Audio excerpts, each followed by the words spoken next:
Warning! The following episode of Orsini's Uncensored Mind contains explicit language and adult content. The thoughts and opinions stated on this show are reflective of AJ Orsini, Deceive Dave, and their guests exclusively. Seriously, guys, my dada and uncle say some pretty crazy stuff. If it offends you, go be butthurt somewhere else.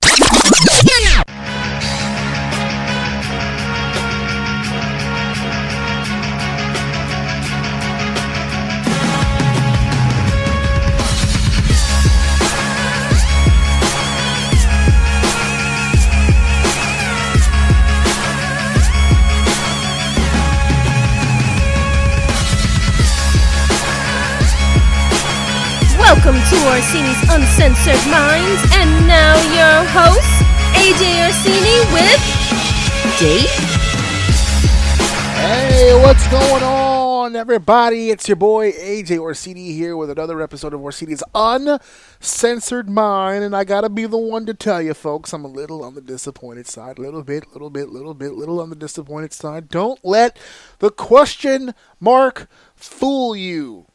Or in this case, I guess you could, because he's not here. Deceive Dave is not here today. The question mark is usually answered by a reference of him saying, yeah, or whatever it is that he does. But he is not here today, good sir. He is not here. Your boy AJ is on the road again, all alone except for people in my house. I have my wife and Alex, or should I say Al Coder, as I was corrected earlier. We did a little pre-screening situation there, and Alex broke down some stuff that we're going to do on the show. And speaking of which, what are we talking about here on the show? Come on, don't keep us waiting. What's going to happen on the show today? And today on the show, much to discuss.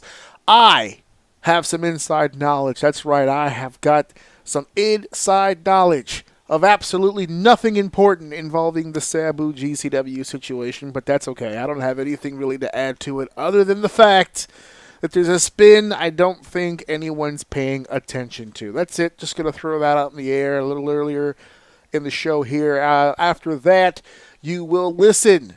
You will listen. You have no choice but to listen to my rant. I know Dave's not here, so this is my opportunity to throw in the basketball, and I will. I will throw in the basketball today because my city, New York City, showed up and showed out in a negative way. I don't give a shit what anybody tells me. That was a pain in the ass to watch. But we are not the first city in the history of humankind to just crash out over a victory. I'll explain more as we get through that segment a little later on. Also, as I mentioned before, my son, my seed, Alex, is back on the show. Mrs. O joins us as well as we go over a list and combine the two worlds of passion and love. The hit game, as my son puts it, Dandy's World, intersecting into people's brains through the world of Roblox. We take his toon characters from Dandy's World and crossbreed. We go across the realm into WWE and talk about the superstars that match the personalities to his toons. We are also going to be talking about that weird boat that crashed into the Brooklyn Bridge, scaring the shit out of absolutely nobody. The most New York shit ever. A boat crashing into the bridge, not a single soul gave a fuck or had any urgency at all whatsoever. And of course, in our main event of the evening, I have it right here in front of me. I don't know why all of a sudden I'm drawing a blank. Oh, here you go. When Worlds Collide. WWE, NXT, and Triple have a joint show happening on June 7th. In Los Angeles at the Kia Forum, and we're going to break all that shit down. And I am not going to waste too much time. As a matter of fact, I'm here dolo, so this isn't going to be the longest show ever. But let's go ahead and get right into Seg 1. Let's begin segment 1.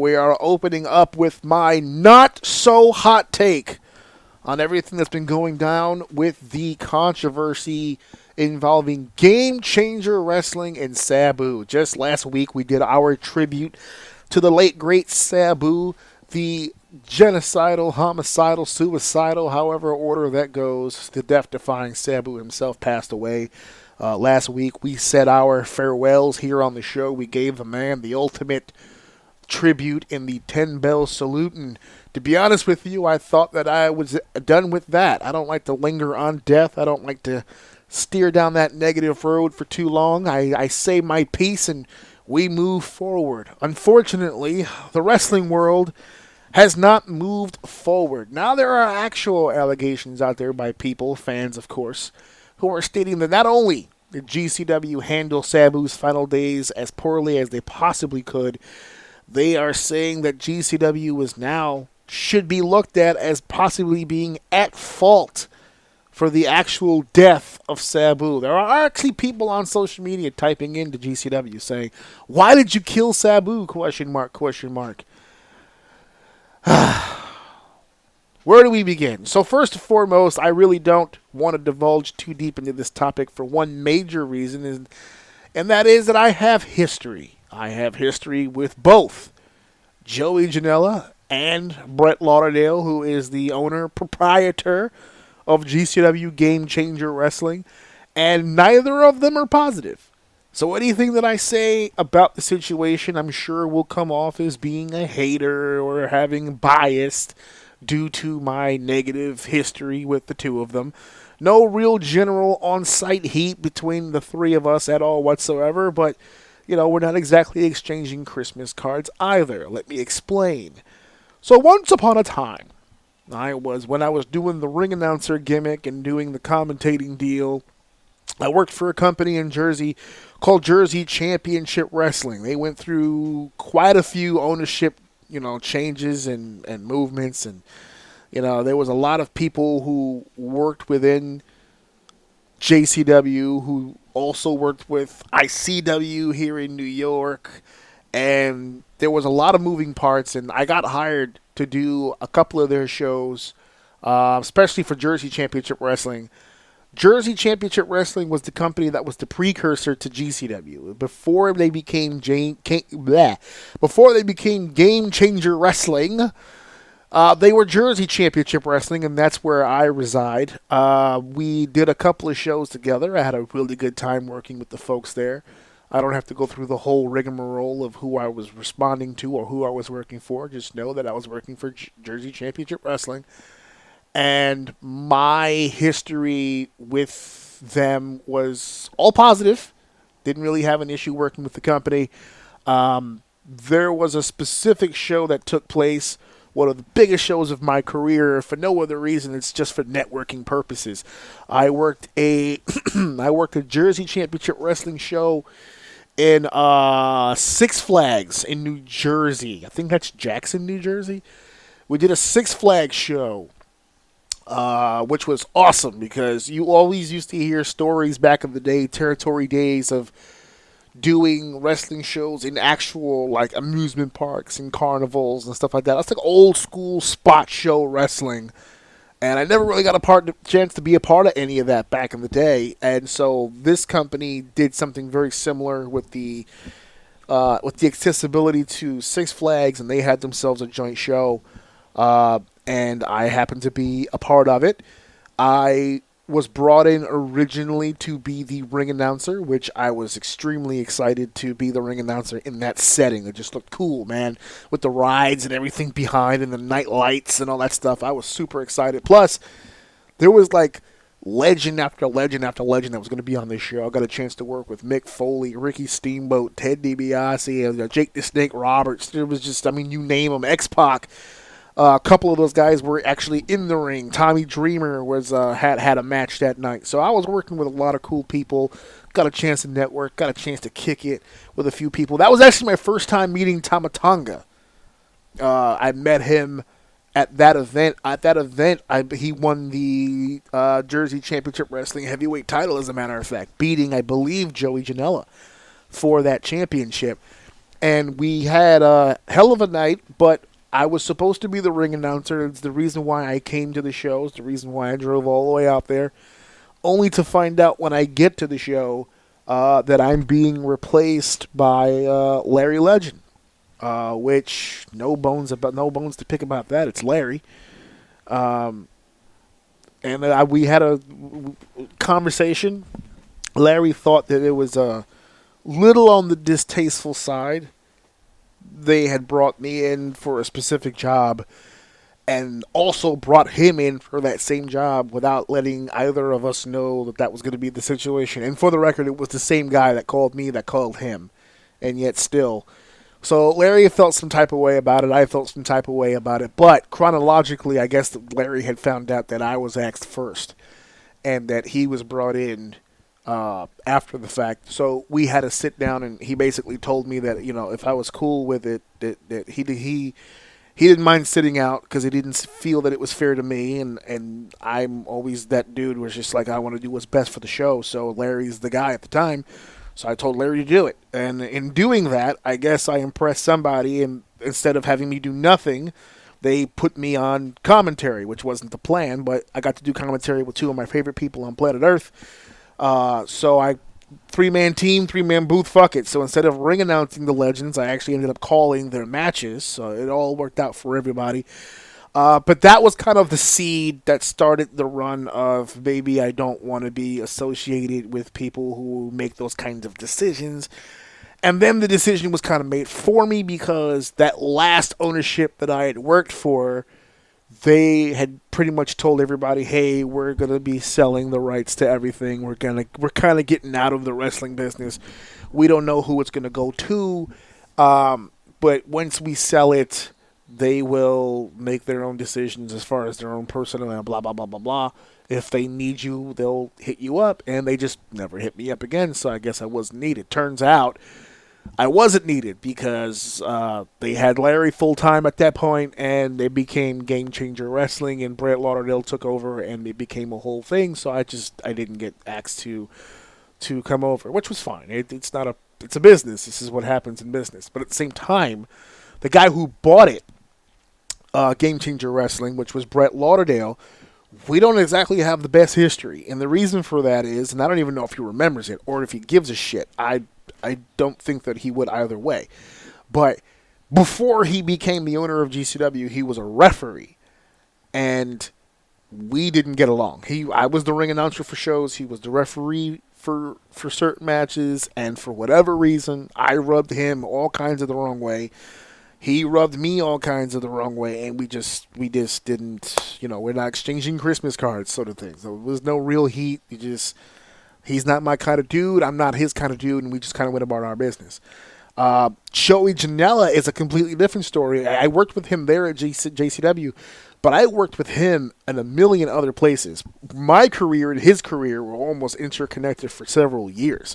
I worked with him, obviously, when he worked the ICW shows with Jack in New York. But House of Glory, when he worked for House of Glory, I was right there with him, working on calling those matches while he was there. I was the first ring announcer to call him the Bad Boy. That was information that he had given me. He's like, I'm changing it up and doing something different. Because before, he was the Asbury Park Playboy, which is what I was calling him during the ring introductions as well. And for whatever reason, that one, I don't even know what it was that I did. I guess I'm the one that got the heat on that one. All of a sudden, we went from seeing each other all the time to just complete no-selling and whatever on social media. I think I got blocked or some shit. I don't even fucking know, but that's not... We don't have much of a relationship anymore either. So that's kind of my history with the two of them, and so I wanted to preface what I'm about to say about the Sabu situation with that as its history. And the fact of the matter is, I don't really think they had anything to do with the death of Sabu. I mean, when you live the life, all due respect to the guy who's gone now and he's not around to defend himself, so there's no need in taking shots, but at the same time, you live that hard for that long. I mean, the writing's on the wall. The fact that he got to 60, and now we're hearing from Rob Van Dam that he was really 61, and that there was some misinformation and a lot of things about Sabu, even stuff that he's just now finding out about, even in death. The fact that he made it this far is actually kind of amazing, and it's got to be the preservation from all the shit that he was on before. This guy hasn't been exactly a bill of health for the last 20 or 30 years. I'm not saying that he's a bad person because he had his addictions, but at the same time, I don't necessarily think a singular situation of any kind, whether it be GCW or whether it be some one situation in ECW that happened, or one situation that happened in TNA, or one situation that happened in WWE, or whatever the case may be, NWA, however far you want to go back, you can't really, I don't think you can put his death on just one singular situation. I think it's an accumulation of things. So I don't want to put the burden of death on a company, but at the same time, they didn't help either. You didn't kill him, but you didn't you didn't watch out for him neither. So there's everyone's. This is the spin, by the way, that I'm getting ready to tell you guys about right now. A lot of the stuff that's coming out right now isn't like news reports. It's not like a journalist dug deep into something. It's not like forensics doctors are making statements about something. All of this controversy started simply because Joey Janela said something online. And I need to tell people, I was going to say warn, but there's really no warning for it, but not everything that comes out of the Joey Janela social media playbook is always up and up, right? A lot of it's marketing, a lot of it's self-promotion. He's a genius at that shit. For whatever reason, he always finds himself in the right place at the right time. And he does get the attention. He does get people talking. That's always been his MO. Even before you guys around the world started paying attention to him, he would do the same shit at the shows that we were working. It was always something to try to stand out from the rest, good or bad. I know people will look back on the deathmatch stuff when he gets thrown off the roof. I know people are going to look at the boot on fire and and the super kick with the fiery boot and now the barbed wire match with Sabu and they gave him some opioid that they got from a smoke shop. Was that Kratom or whatever it is? I looked it up. Actually still have the page up in front of me here, but yeah, it's a what is it? Side effects? Not the side effects. Harmful? Is it harmful? It was yeah. It's a opioid that's supposed to give you, like a boost of energy. It's supposed to help you get through pain. It has its side effects, and obviously high dosages can give you other things wrong with you, like nausea. You can get dizzy. There's always these side effects that come with it. All types of drugs. But they didn't buy anything illegal, which is still not. I'm not giving them a fucking pass at all. Whatever. Guy calls you on the phone and says that he can't fucking walk. That's the end of that. That should have been the end of that. But they pushed through. And when people say, or why the fuck did he share that? Why would he tell us?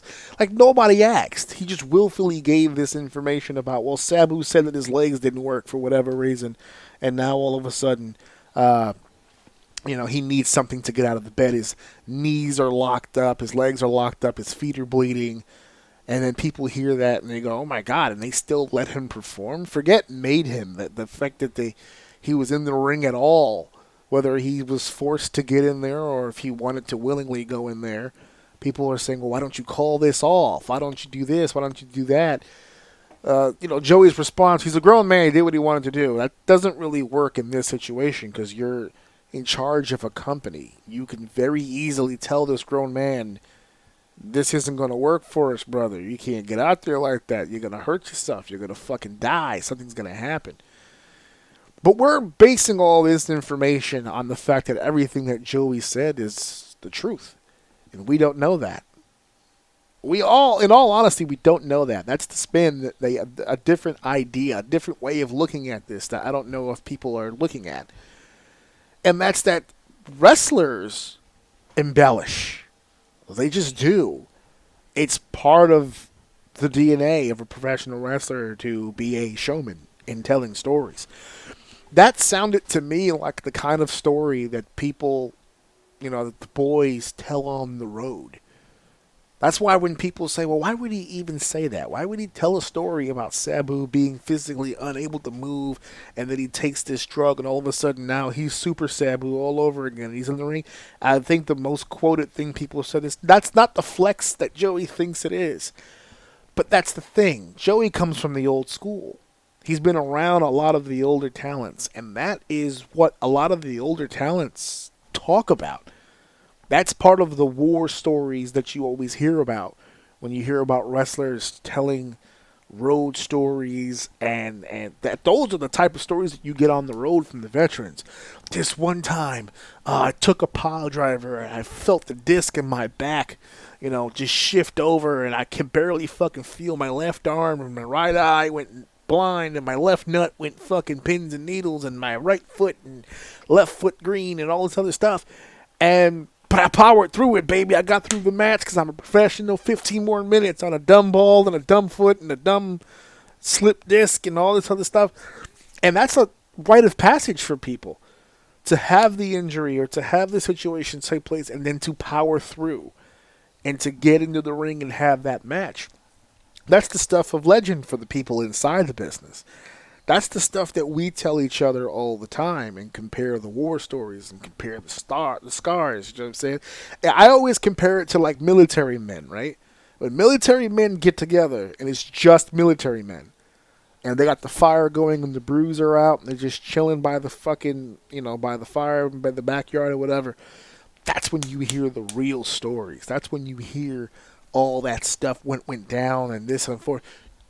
They tell stories in that situation that they wouldn't tell to the public. They wouldn't tell to the guy who's bagging his groceries and stuff. He wouldn't tell those stories. Those are the stories for in-house. And Joey told an in-house story to the public, and this is what happens. This ain't the generation for that. If Sabu would have woken up in a hotel room in 1998 and his legs didn't work and his fucking feet were bleeding and Paul or Sandman or somebody gave him a fucking opioid and he got into the ring and did 20 minutes in a barbed wire match, he'd be hailed as a king. He'd be hailed as a fucking king. They'd be looking at him, oh my God, what a beast, what an animal, what a tough son of a bitch. Now, it's a completely different generation. They hear stuff like that and they go, oh my God, why did you even perform at all? Take a sick day, brother?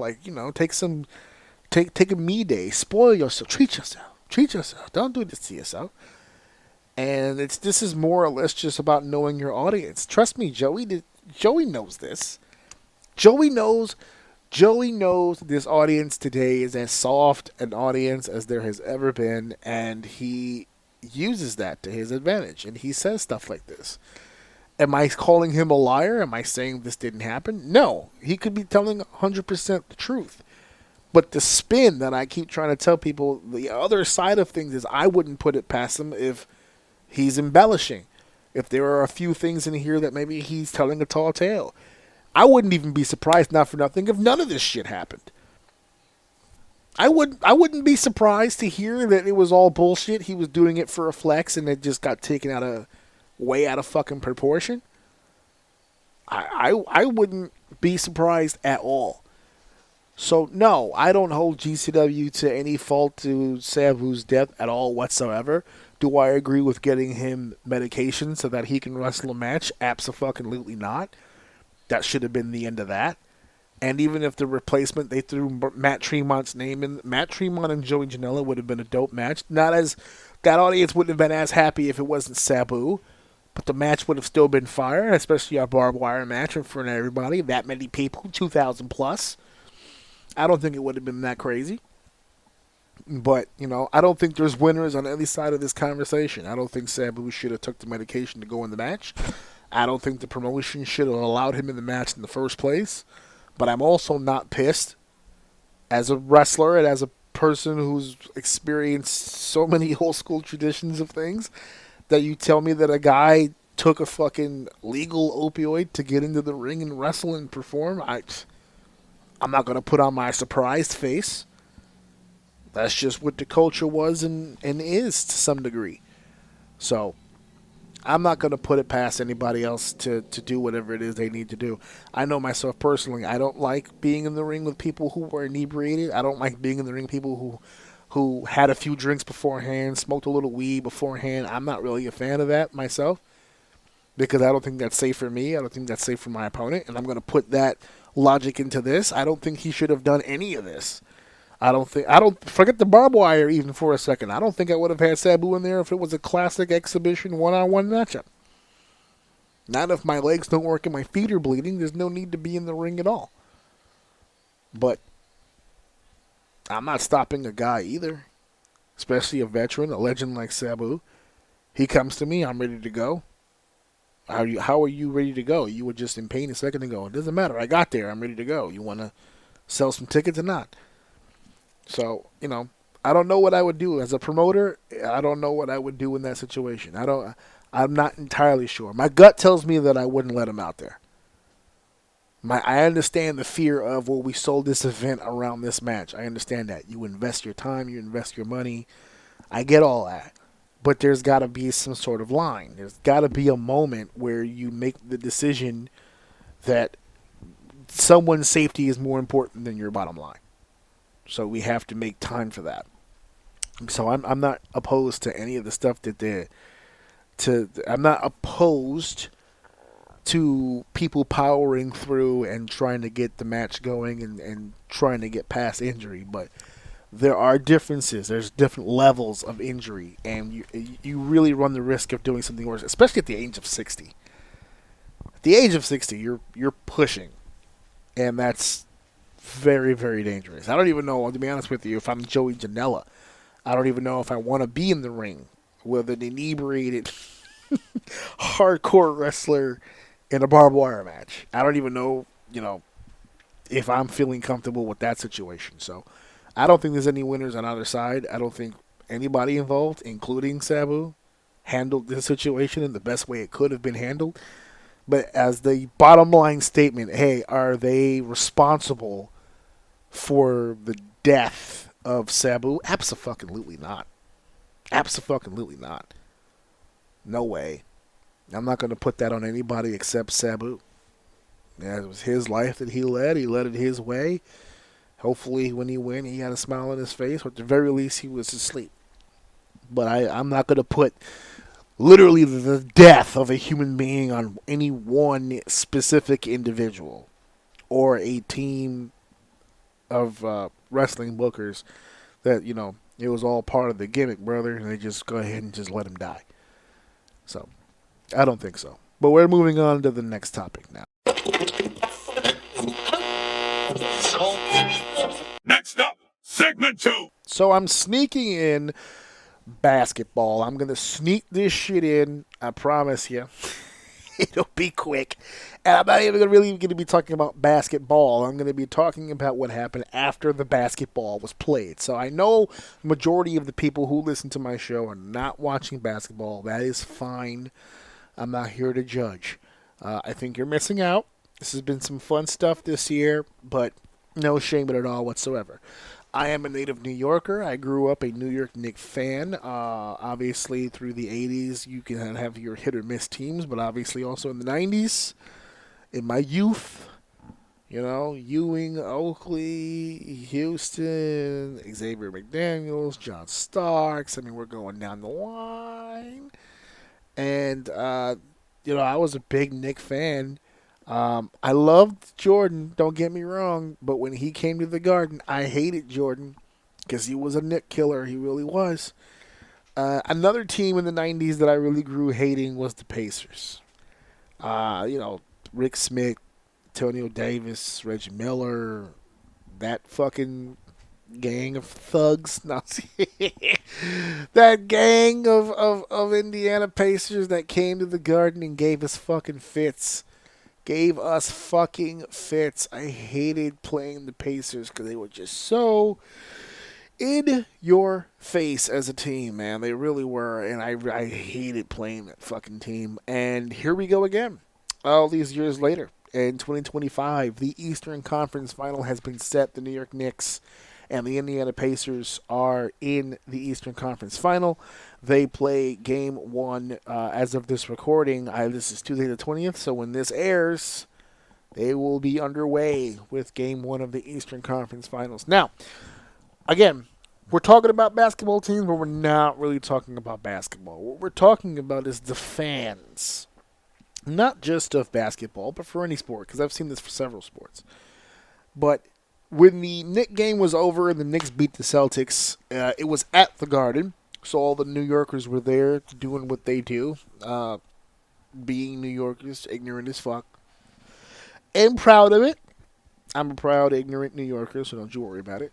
And they took to the streets. Now, in fairness, perhaps I didn't watch all of the videos necessary, but I didn't see any flipped over cars. I didn't see anything on fucking fire. I didn't see anything that, would cause loss of life. There wasn't anybody trapped under a pile of rubble or a human sacrifice stomped on through the steps. It was just a chaotic scene. There's a bunch of people doing a bunch of shit to a bunch of other people that surround them. There's people climbing on street signs, climbing on the big, we have a big marquee screen at Madison Square Garden that gives off the events and stuff. Somebody's sitting on that. A couple of Indiana Pacer and Boston Celtic fans getting some stuff thrown at them on the street corner. It was just, one of the things that we're most famous for, whether it's for a good reason or for a bad one, being very loud, being very obnoxious, and that's where we were. A lot of screaming, a lot of throwing shit, a lot of madness, a lot of chaos. And I know a lot of New York fans, I said something on social media about it, and a lot of New York fans were just like, well, come on, AJ, you got to give us this one. It's been a long time. It's been a long time. And it has.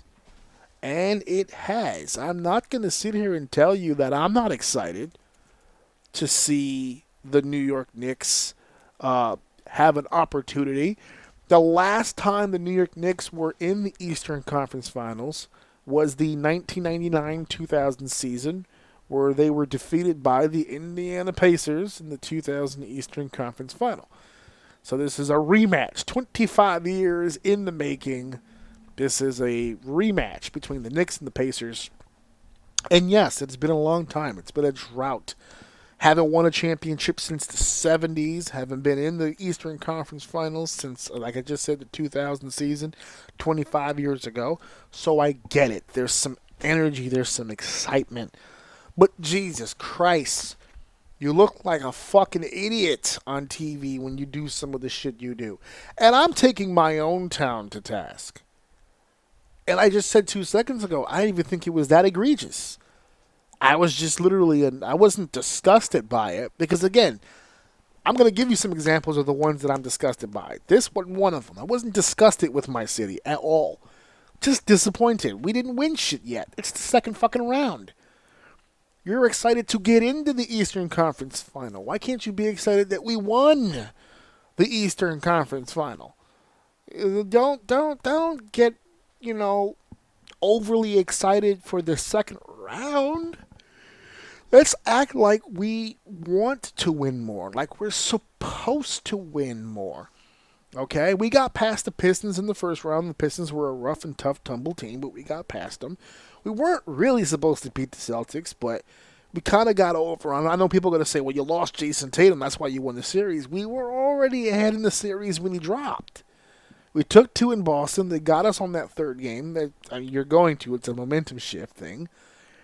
But Game 4 was already going the Knicks' way, and then he went down with that unfortunate Achilles injury. I'm not going to sit here and guarantee that we were going to win this series. No one can guarantee anything. There was still a lot of basketball left to be played.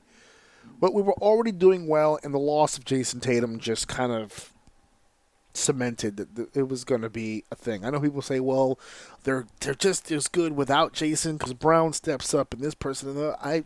They were going to lose this series. They weren't in a rhythm. They weren't feeling it. They got cold in important situations. They were just never going to be able to pull it out. And they didn't. So now we get to the Pacers, in the Eastern Conference Final, this is going to be another tough matchup. So I don't even know what all the screaming is about. You're excited that you just got there, and I'm not down with that. Now, again, I'm not disgusted with my city. I'm just a little disappointed. Well, we'll get over it. I'll get over it. They'll get over it. We'll see each other tomorrow night. Game 1, I believe, if I'm not mistaken, are we home the first game? I'm pulling it up now. Hold on one second. Knicks Pacers, right? Who wins the East? Nice. And where is the... Yes, we're here. Now, Game 1 is here in New York. So it should be an interesting time as the New York fans welcome the Eastern Conference Finals here at Madison Square Garden.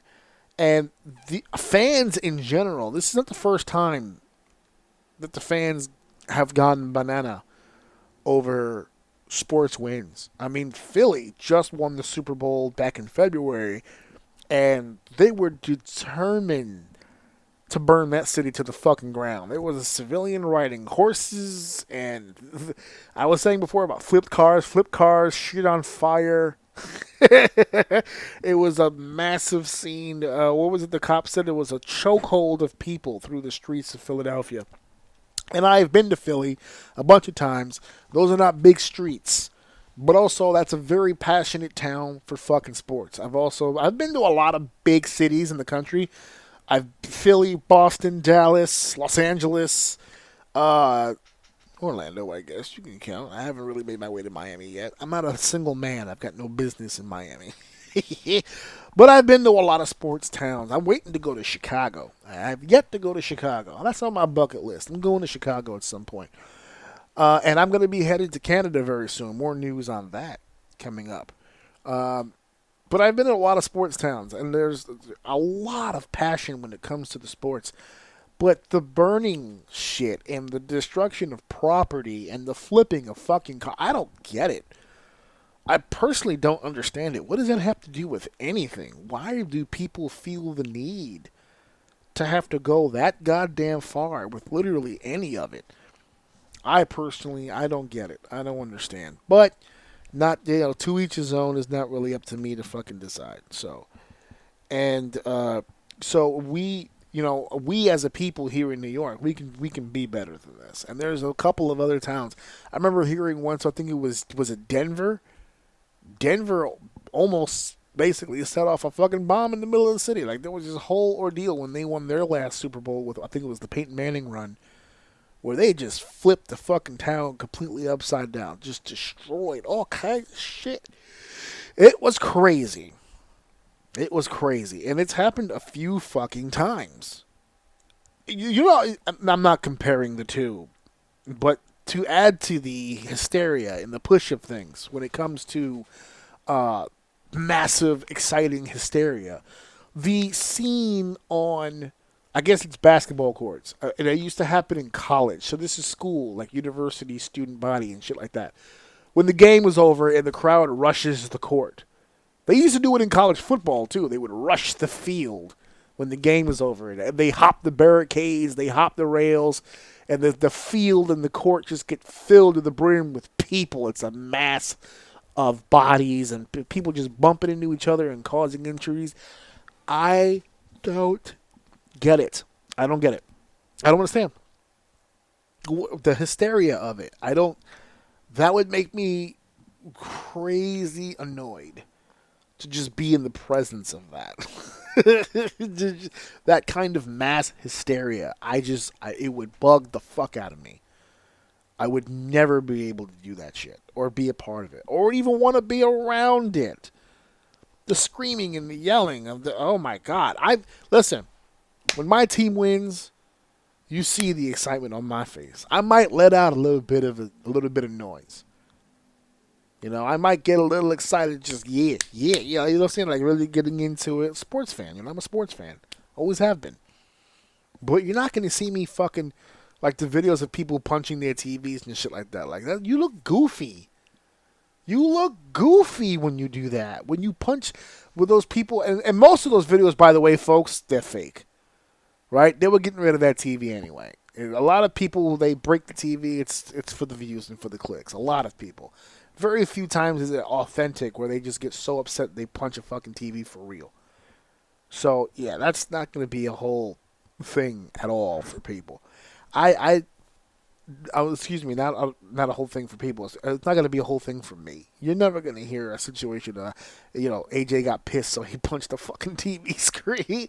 That's never going to fucking happen, ever. And I just don't get what you get out of it. How does it help you? How does it, whatever. It just doesn't make a whole lot of sense to me, and it doesn't make a whole lot of sense to what I think sports really should be all about.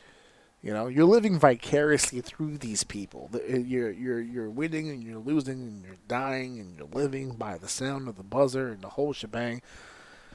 The lows and the highs are so crazy. I've seen people when their team is losing and you just see it in their face. They're in the crowd, the hats off. They're just sitting there just disgruntled as fuck. But then the stress of your team's winning and it's almost over. Please, dear God, just let us keep this score the way that it is for the remainder of the time, and then you just explode when the game is over. Especially when your team wins the championship or something big, man, it's euphoric, and you jump up, and your team you've been rooting for all year finally wins the big one. You get excited, damn right. You do a dance, you throw your fist in the air, you start to yell, God, yeah, you go nuts. You don't flip a fucking car over. Like there's a limit. It's not an excuse to destroy shit. Jesus Christ. But, again, to each his own, I fucking guess. Because there's going to be people who do it fucking regardless. Regardless. I can sit here and talk about it all goddamn day. But it is what it is, man. Anyway. I got off that soapbox, right? Celebrate however you want. But Jesus Christ, just know that when you do it, I'm judging. And I'm disappointed in you. Control yourself. Be a fucking adult. Be mature. And celebrate with some goddamn dignity and class. Huh? How about it? Yeah, I know I'm getting old. Go fuck yourself. We're on to the next segment.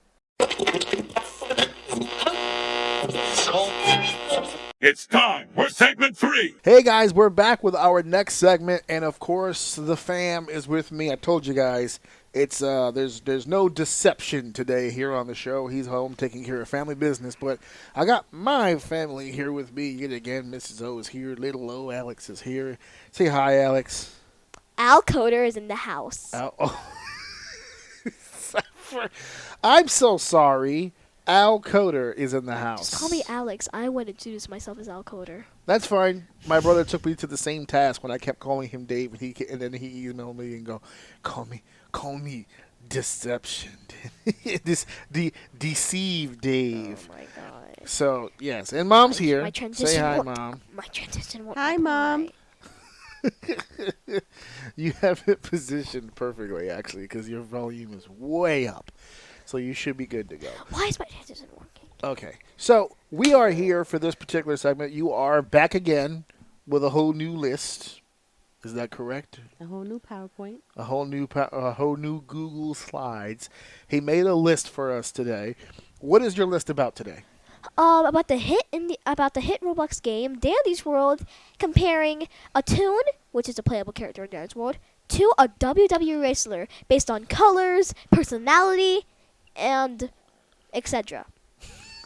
That's really it, but I can say etc. just to make it fancy. That's a little on the French side. Oui. But when you're Dandy, you talked about, you said it really fast, but let's deal with that Sorry, for just this a is second. how I read. Dandy's World, right? Yep. It's Dandy's World. Dandy's World is what to Roblox? It's a hit game that was released in about like 2021, 2022-ish, 2024. 2023. That's many years range. A recently released game. Right. So, in order to play Dandy's World, you have to play it through Roblox. Is that correct? It's not its own game. You have I mean, to I go can to have Roblox. here. You want the summary? I'll give you a summary. I have a summary. Read the summary. Dandy's World is a multiplayer mascot horror game created by Blush Crunch Studios, where most of the information is given by Quell, one of the lead developers. It is recommended for players. Okay, we don't need to read that. Go ahead. No, that's a small. Fine. It is recommended for players aged 9 and above. While the game does not include jump scares, it does contain some disturbing material. I don't know, an opinion. I don't. You don't see very many scary things in the game. Players complete tasks such as completing machines or completing mouse requests to assist themselves and their allies as they progress through floors. There is tunes, twisted, trinkets, items, the currency, multipliers, floors, dandy store. The one we're focusing on today is tunes. Okay. Comparing the tunes as... Okay, I'm not repeating myself. That's fine. So the gameplay is basically you're one of these tunes, correct? There's a bunch of them. Yeah, and then you start off in this lobby, this world where everyone's kind of commingling, networking together. Then you go into... What is that called? Is that like a garage door? What is that? Like a chamber? It's called an elevator. Elevator. It's There's an the elevator. word. You don't have to say it like that. But yes, elevator. And It says elevator. There's 3 elevators in which to pick. Each elevator has its own individual game, right? You get 8 people into one of the elevators, you can start your game. No, it's just 3 elevators, probably just to make it so that you're not just waiting on one elevator. I got that, but how many players to one game? 8. 8. See, I got the number right. That's the Kaboom. max. So once you go into one of these rooms as a tune, who's coming after you again? The Twisted's basically like a corrupted version of a tune, like Okay. Twisted Boxton, Twisted Shrimpo. And what's the objective when you're in the room? How do you win the round? Get the complete a certain amount of machines. Like 4 would be in like the early game, like the default. And how do you complete a machine? Doing skill checks. I'm not going into skill checks. We're not explaining the whole game. We have to. That's the whole point of what we're doing. Because Oh what my happens if... How many people do you think listen to my show actually play Dandy's World? Not a whole lot, right? If you have any more questions, search up on your own time. Google, see, French. All right. Go all to right. Google. I'll help explain. You'll help There- explain? You're not Okay. the expert here, Mommy. Well, the expert doesn't want to give the information. Fine, I'll give more I information. will give a brief summary. I will give more information then. Alrighty. So go ahead. Skill checks, you just press a button when the white line is inside of the orange area. Like it has a few, like it has It's a an timing area. thing. You have to click it when it's right in the middle, right? Yeah, you have to click it when you're supposed to click it. Not you fail the skill check, and then Twisteds are gonna come running to that machine. So you better get away from that machine Yep. and know where it's coming from. You're gonna be If you don't want to get hit. You're going to be snitching on And then yourself. once all the machines are done, you run back to the elevator and the level's done. Rinse And and, then you repeat. start a new level. Rinse and repeat, There everybody. you go. Rinse and repeat. So, There are also multiple different types of tunes. all right. And how many... do we There's- know how many levels there are? Like how Oh. many rounds you can go before it's over? No, Or you it's just keep going? you just go until You you just keep don't. going. I mean, we've only reached 14.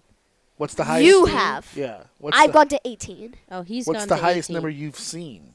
18. No. Well, no, 19. Technically, I've made it to 19, except I died on 19, so it didn't count. Not related to you. Oh, 100. 100? I can search up right now. Holy smokes! Yeah. 100 levels of that? Yeah.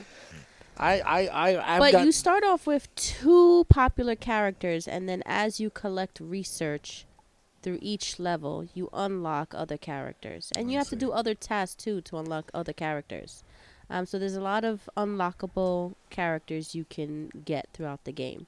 So how many characters are we going to start with, Alex? Let me just quickly, wait, 1, 2, Yeah, 3, 10. 5, 6, 7, 8, 9. 9 and 3 honorable mentions. So 9 and 3 honorable mentions. And Wait. you're going to be Those doing one. what with these characters? Comparing them to what? WWE wrestlers. WWE Sorry. wrestlers. The highest floor reached by someone is 404. Wait, what? The That's highest a lot floor of man reached? hours right there. But that one was Four- achieved using a glitch, the stealth glitch. And not only that, Ah. you have to The depend. glitch involved manipulating the stealth multiplier, which affected how easily they could be detected. So they Oh. cheated. Yeah, they cheated. That's They why. Barry Bonds. The their highest way. normally gotten That's to why. is 100 from what I've seen. But Never mind. Someone actually made 254 without cheating. But you're in a room with a lot of jabrones sometimes. Sometimes it's Couple You know, of J-Bros. so- like I'm looking on, like I see a Reddit thread. Someone said that they've gone to like 200. Someone's highest floor. Look at this. Reddit. Like Reddit. actual. That's a screenshot. Yeah, they survived 7 floors. Yeah. That's it. That's all it says. But it says that someone's highest floor. It says, "What's y'all's highest floor?" The comments say 46 in a solo This game is run. getting so 22, popular that they're Only starting 8, to mod it. 19, 24, 24, Okay. 22, 36 with Brittany, 45, 204. The record is 254. so far without cheating. Yeah. Yeah, without cheating. What were you saying? This game is what? It's getting really popular. People are trying to mod it. No, actually, Alex Dance has One been trying modded is to- just like it's basically just a fan game version. I know, but that's not the subject. what It's been modding so is. popular that every day he tries to find it, and it'll get Sometimes taken off. Sometimes it's there, sometimes it's Somebody not. will spot it It's and take it off, and then the person will Stop re-upload touching it. that. Oh, sorry. So I mean, he's trying, because the modded version just unlocks all the characters without you getting the research. Listen, I don't want to go through. I don't want to go through. I don't want You to know go what I through all mean? of it. Like That's who fine. wants to go through the research to unlock characters? Well, no, there are some characters that are exclusive that is one modded that you need to unlock, but I don't want to go through that. So All right. Well, so let's today we're begin. going to be taking the tunes in question. We'll be introducing our audience to some of those tunes and how they compare to WWE superstars. you're going to be that I've explaining the chosen. WWE characters. Yes. I will be explaining the actual characters. Correct. So what we did here was that Alex presented me with a couple of tunes, gave me kind of a rundown of their personalities, some of the things about them, and I thought in my head how they equated to certain superstars, and I selected the superstar that I felt was most closely related to the personality traits that he was reading off to me. So obviously with a game like Dandy's World, the star of the show, the main event, the headliner of a game like that is Dandy himself. The non-playable him. Wait, you can't play as Dandy? If you're a developer actually playing the game themselves, yes, you do have access to Dandy, and if you have admin, I believe you can play as Dandy, but I'm pretty sure that's it. Okay. But also in roleplay mode, which is you like have all tunes and you can play as basically just roleplay. I mean, it's in the name. You can also roleplay as Twisted, but that's not really important. And that's really the only place you can actually see Dandy, how he would look if you could play as him. Well, let me know. Run down some of the personality traits you told me about Dandy. Well, he doesn't like when you buy from his in-game store, elevator store. He's also the main star of the show and is morally gray. He's not evil. He's also not he's also not the stereotypical perfect, does not make mistakes, and is very nice. He is more not perfect, but responsible, not really that kind, but can be, and is, kind of like more like I already said, it's like morally gray. Morally gray. Okay. So with that personality trait there, or personality traits that you just listed off there, what are the one person in particular came to mind for me when it comes to WWE superstars, where on one moment they're a really good person, on the next they're not. They're kind of, how you put it, morally gray. It all depends on the day. It all depends on the time. It all depends on the mood. You are talking about the Viper. You're talking about the apex predator. You're talking about Randy Orton. That's the person that came to mind when I heard those personality traits. I was like, it all depends. It could be Tuesday, 4 p.m. Does Randy Orton have crash outs? Yeah. Oh, that is He perfect has- for Dandy. yes, he because when you has don't buy voices for in his him, head. like when you don't buy from Dandy for an amount of floors, guess what? You're getting Twisted Dandy. At least no Twisted that can kill you in one hit. And that's a twisted mind right there. It's Randy Orton. He's the Viper, the apex predator. So that one fit to me. Also, not for nothing, it's Dandy's world. We're all living in Randy's world. Let's be crazy. Dandy and Randy, hello. That works. Now all we're missing is Andy. And Candy. Well, the last time you were here, Andy got carried by his wife. Who's Andy? Raggedy Andy. Oh yeah. We had to make a Raggedy Ann had to make some phone calls and get her hubby inside the Hall of Fame right alongside. Nah, with Barbie didn't She's do not that. ride or die. her. She said, "Who's the Ann is a Back right on or track. die. We gotta go back on track. Barbie's not a right or die. She Next just left. is- Barbie did not get Ken. Next is the balloon animal, Louie. Okay, Louie. Talk to me about Louie. Kind. He is part of a circus troupe, but he also has a shy, nervous side. He can be reliable, maybe not. He has self-esteem issues and has a hard time taking compliments. So, who went to mind? Who came to mind for me with those attributes? Little on the introverted side, a little bit on the low self-esteem scale, but a bubbly enough personality for the circus of the team. That would be the big man, Otis. I love Otis for this character. He's the big man, but at the same time, every time Otis is on camera and he has a moment of self-reflection, it's always because someone's tearing him down and he's feeling bad about himself. And then he starts to do the shake and the rumble and he starts to fire up. I've never seen someone that big be so sympathetic. It's hilarious. But yes, Otis is the one who came to mind. Let's move on to the next. Rising up like a sunset, we have Astro. Astro. The crescent moon, or full name Astro Novelite. Astro is a calm and introverted tune. Does not like to lead in conversation. Does not like engaging in conversation. Would probably like no one to notice him, which is probably why he has 5 stars in stealth. Okay. He also emits a blue glow during blackouts, but that's not really useful. But cool thing to mention. Okay. He also hides. He also is just wearing a blanket, like just. Is that what that is? He's wearing a blanket? He's wearing a blanket and a nightcap. He also helps people with dreams. But yeah, basically, here's just a summary for his personality: calm, introverted, does not like to lead in conversation, does not like to engage with other tunes, but he does make sure that he does. Okay. Like, he doesn't want to, but I mean, he does. So, like, good for him. Go you. He's basically the stereotypical introvert. I see. But you didn't really choose someone that fit that personality. More that would fit what Astro is. No, I absolutely did. You say that part again, that last part? You didn't really choose someone that fit his personality. More of fit what he is, as Astro is a crescent moon. So who did you pick? Who? Are you saying this guy's that I picked is not? I don't know much about him, but judging by You're this, saying he's more quiet to himself, correct? yeah. Except for when he. And except he makes sure to engage in conversations. Exactly. Probably not to be rude. You mentioned earlier about crash outs. No, that was Dandy. Okay, no. I'm just saying. You mentioned earlier about crash outs. Yeah, Astro never does that. Astro never crashes out. No, like look at this. Like I think you chose this person because you said he's a moon. Tied to the moon. Yes, that's what it Yeah, was. that Yes, he's yes. a moon. So then it made you think of Jacob Fatu, the Samoan werewolf. I see 2 different things. It's literally day and night, except none of them fits the day. So. Except it's day and night. Boop, boop, boop, boop. Oh, I don't want to get. I don't want to copyright on YouTube. You can't get copyrighted for singing. Right? Yeah, if you do it well enough and it sounds a lot like the tune, It's day and night. Yeah, exactly. You'll have to. You gotta do like a voice modulator thing. It's day. All right, so that's Astro. Who's next? Wait. Oh, there we go. Now we have who is hanging on a Christmas tree. It's the more on the chubbier side. Ornament Bobette. Oh no, more on the what side? Chubby side. Her and Dandy. Yeah.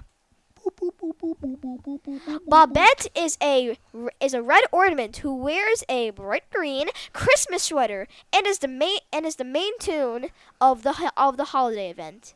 Well, the Christmas event, not the holiday. Makes sense with the ornament. Okay. She is the headliner, basically the headliner of the Christmas event, and is one of only 3 tunes to have their own shop, which is where you get to the other 4 tunes. Which is where you get the other 3 tunes. Whether you get 4 tunes, including herself, where you can get Ginger, Cole, and Rudy. None of them you will be seeing later. Yeah, they're not on the list. Yeah, one of them's only a dog. So like, how do you match that? So I chose the another chubby female, Piper Niven or Piper whatever. Niven. Oh no, I made a new slide. He made a new slide.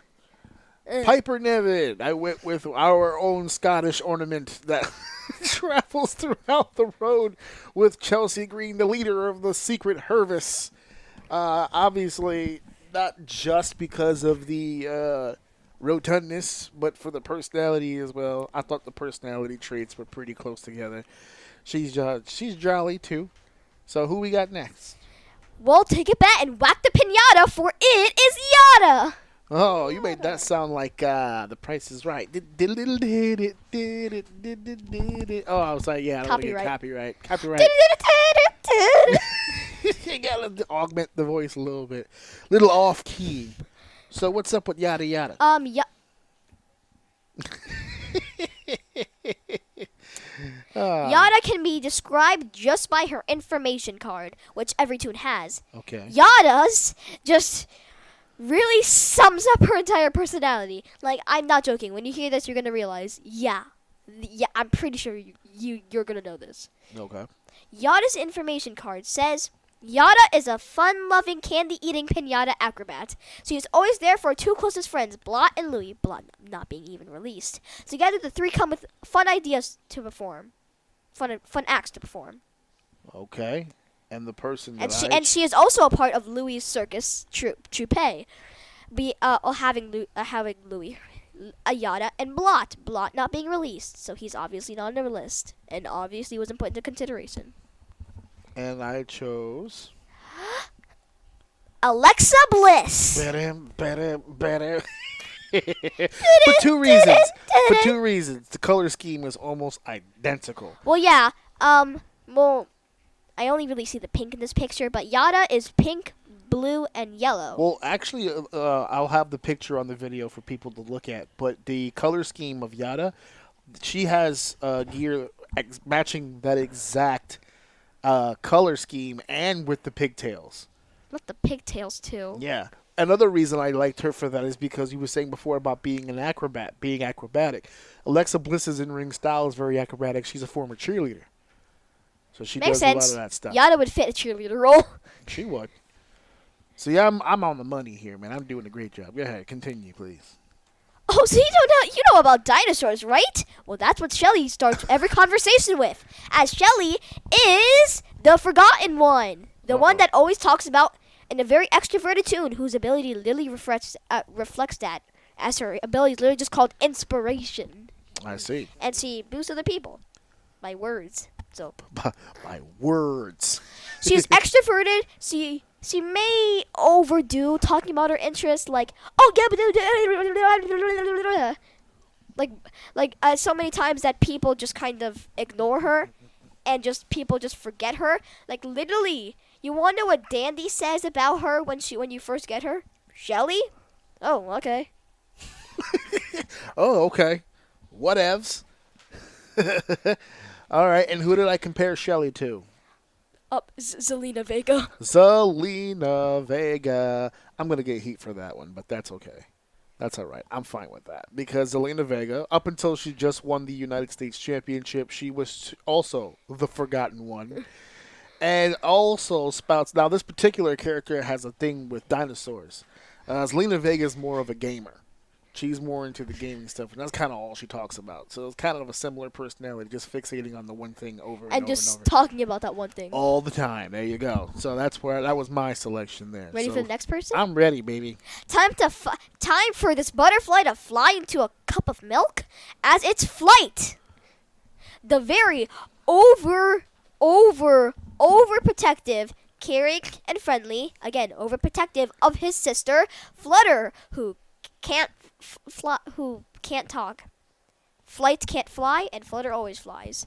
So that's usually what so both of them have sibling relationship. Obviously, they're siblings. Obviously. So they argue, and most of their arguing is about how much Flit flies compared to him.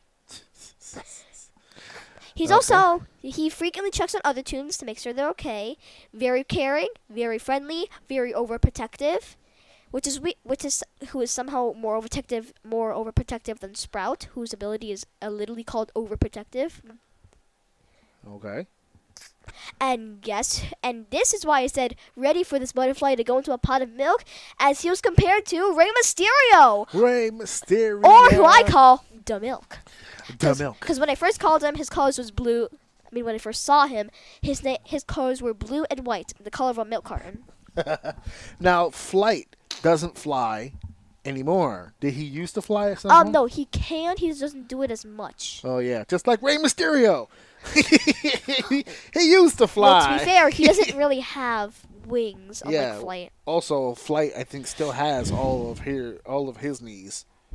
All of his knees are still intact, I would think. It's Robot Mysterio over here that has the artificial plating.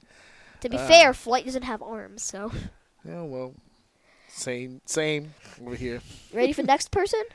Yes. Next is EGG. EGG. Especially good guy. Or that was his original name. Now Goob.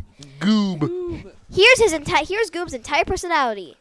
Goob sounds like a frat house nickname, right? Goob. It's Goob. No, that's the opposite, I think. Oh, God. He is kind, sociable, energetic, and innocent. And basically, he just thinks that hugs can fix everything. Jeez, that's true. He also has an older sister, Scraps. There you go. And like Flight, their siblings not on the list. Sorry, you're the only one in. The other one doesn't get it. Okay. Well, who did we compare Goob to? R-Truth. R-Truth. Oh, he's our lovable WWE's lovable Goob. It's R-Truth. The lovable Goob that is R-Truth. There you go. That fits to a good day. He's WWE's EGG. Or whatever it was. What was it? EGG? Yeah. Yeah, you go. Yeah, especially good guy. There you go. He is an especially good guy who's busy this Saturday, which we'll be talking about next week after the show takes place. But go ahead. Next is finally Coco, the Coco. chocolate rabbit. Hello. I'm She- going to get heat for this one, too. Kind of Y'all already know who I'm picking. Go ahead. Kind and jolly. She's a chocolate bunny. She's Yes, she kind and is. jolly. She always tries to be helpful, even to the meanest of tunes. Specifically pointing to Shrimpo, who Gotcha. hates everyone and Gotcha. everything. Makes sense. Coco always tries to help. She is in her interaction with Exon. She said, "This is the interaction." Coco, you always seem to helping one person after another. I guess I am. Yeah, I kind of lose track of time when helping others. Haha. When was the last time you took a break, young lady? I think you listening to one of my stories would help you slow down a bit. See? Exon literally says, "What was the last time you took a breath, young lady?" He's a grandpa, so it makes sense. And Coco goes, showing I that see. she overworks herself. Overworks herself. She's always helping others. Always trying to get others over. Bailey? No. Oh. I mean, that description does fit Bailey, but Bailey's not Coco. You get the one with the braid. Oh, Coco got the long hair. Coco got the long hair, and Bianca Belair got the long braid. Bianca Belair has been spending the last year and change helping others.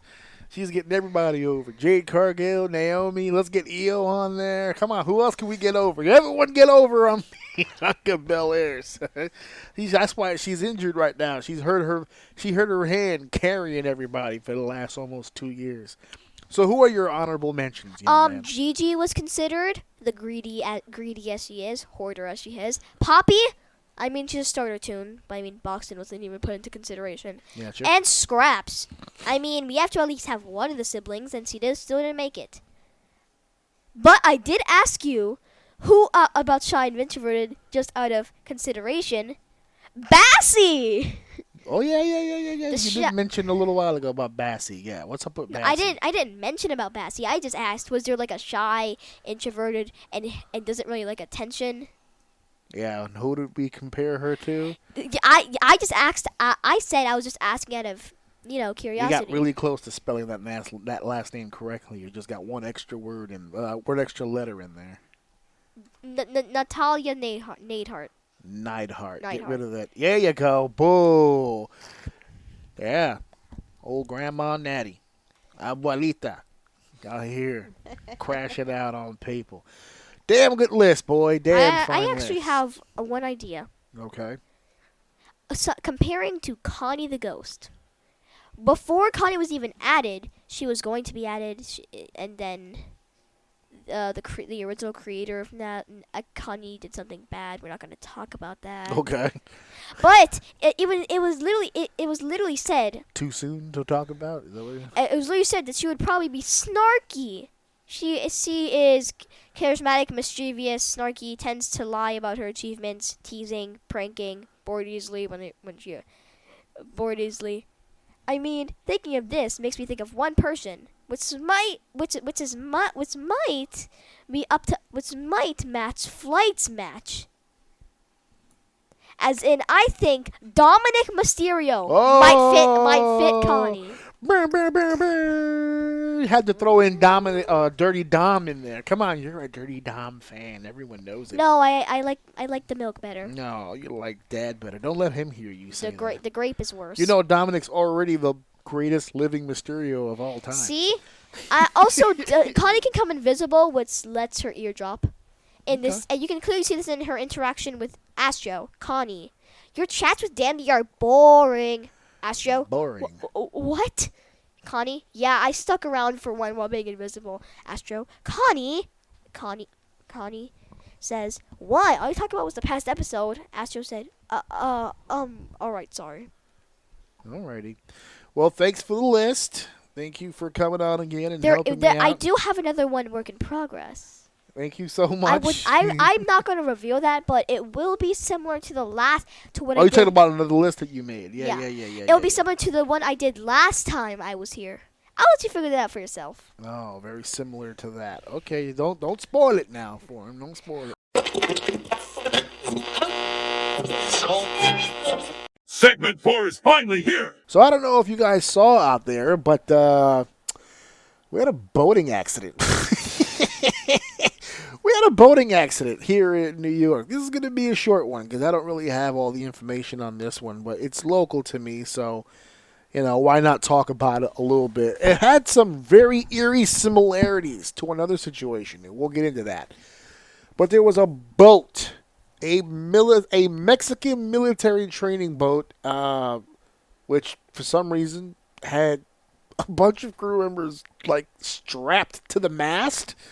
I'm still trying to get details as to exactly what was going on. And what we do know is that 287 crew members were on this boat, 19 injured, and we even have 2 fatalities. 2 individuals passed away during the course of this trip.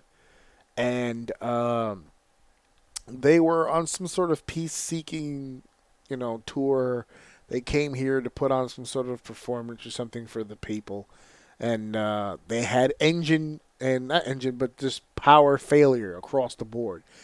And because of that, the wind, it was almost like an old sailboat kind of situation. The wind took the boat and slammed this bitch right into the Brooklyn Bridge. And the mast was coming apart. It's scraping the sides and the bottom of the fucking bridge. And it made this crazy, eerie, haunted house kind of sound. While it did that, it was kind of, it was really eerie. It was a really eerie sound to listen to. But it's scraping up the bottom. It's scraping the sides of the bridge. The mast is crumbling down. And there are people who are on that mast. So when the boat finally cuts through to the other side of the bridge, we've got people dangling, and the injuries were immense. Like I said, 19 injuries out of 287 does not seem like a lot numerically, but when they're up there and it's hard to reach them, and some of them fell into the water, it was a whole ordeal. Locally here, believe it or not, the news didn't really pick up a lot of it. The internet, it was all over the internet. You can go to all the news websites and the news YouTube channels and see what was going on. But as far as it being on the actual news, it got a little bit of play for sure, but it wasn't really made out to be this big, tremendous deal. It's not until you see the footage where you think to yourself, wow, this was a really scary situation for a lot of people that were on that boat. And it seemed to have been scary for the people on the boat. Because if you look at the footage, there wasn't a lot of fear from the people not on the boat. I have to laugh because New Yorkers, we really are dead inside. There's nothing that shakes us anymore. So much shit has happened in this fucking city. When you go back and you watch the footage and you see the boat just kind of cutting through the bridge and kind of making its way to the actual wall and foundation to where the East River Drive is, right? So for those of you who don't know how this section of New York works, the whole aisle of Manhattan is surrounded. The outer edging of the Isle of Manhattan is 2 major highways. On the west side of the island, you have the West Side Highway, And on the east side of the island, you have the FDR Drive. Now, the highway itself does not connect directly to the water. In between the highway and the water is walkways, pathways. There's recreational stuff, basketball courts, tennis courts, walking spaces, benches for you to sit. It's like it's for the people. It's very visually scenic heavy, right? So there are people standing literally by the railing, by the water. When this boat drifts, it's moving towards the people. And not a single person on planet Earth bothered to move out of the way or show any kind of urgency. When you listen to the phone, like when people took out their phones and recorded it, you can hear them talking over their phone. And you hear things like, "Oh my God, that's crazy. Oh my God." No panic, no urgency, no let me get the fuck out of here before this boat hits this fucking area that I'm in and the mast falls over and crushes me on my head. Nothing. No one's moving. No one gives a shit. We have learned nothing. We have learned nothing from our emergency instincts here in New York are practically nil and dead. we don't succumb to any of the bullshit at all anymore. We don't. And it fucking shows. Because that boat was coming at people and nobody fucking moved at all. And then the engines and power and everything came back on. And that's what I was saying before, that it reminded me of another situation. I'm referring, of course, to the Baltimore situation with their boat that hit the bridge in Baltimore. That footage has haunted me for forever. Because that is I got it right here in front of me. The boat hit the Francis Scott Key Bridge in Baltimore. And there were people on that fucking bridge driving like any other given fucking night when the boat lost power, just like this one did. But it wasn't the boat that hit the Brooklyn Bridge was more of a smaller vessel. It wasn't like a large cargo, like heavy metal fucking big ass fucking like a ship. Like this boat really was a boat. It looked like a boat. The one in Baltimore was a fucking ship. A big goddamn ship. And the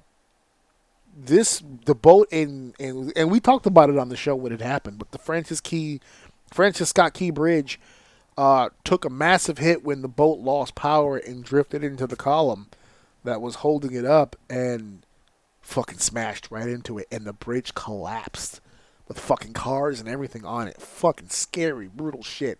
Every time people that I have spoken to are on bridges in general, especially here in New York, they're always on high alert. Because remember, this is the city that's always the terrorist target. And the ones that are always the locations that are always the most worrisome when it comes to New Yorkers and when it comes to the idea that a terrorist attack could happen again here in New York. It's usually the bridges, the tunnels, or the subway. Those are usually the areas where people get the most nervous that something random as fuck could really happen to us. So we're already nervous when we're on bridges. I know that I am. I know that my family tends to be. I know a lot of people in the city who get a little nerve-wracked, especially when they are in the tunnels. The tunnels, that fucking Sylvester Stallone movie fucked me up, because it's like I don't want to be stuck in there like that. Like, I have real issues when it comes to being in the tunnel, and we have multiple tunnels. We have there it is. I got it in front of me. Daylight. Jesus, that movie fucked me up. Because I was just like, I don't want to be stuck in the Holland Tunnel or the Lincoln Tunnel or the Battery Park Tunnel or the Midtown Tunnel or whatever the fuck. I don't want to be stuck in any of those fucking tunnels, because nothing good is gonna happen from any of that shit. So I take it in stride. I don't want to do any of that fucking shit at all. No thanks. no bueno, I'm fucking good. But sometimes you don't have a choice. Like for me, I refuse because I live on a section of Brooklyn that gets to Manhattan a lot easier when I take the tunnel into Manhattan. The bridges used to be helpful for me where I used to live before, but now they're kind of out of the way, and the traffic is tremendously more worse on bridges than it is tunnels. Because the tunnels here in New York you have to pay for. The bridges, well, I can't say that anymore. Congestion pricing, you pay for everything now. You have to pay for the bridges now too. But before, the bridges were free, so that's the way that everybody went because that was free.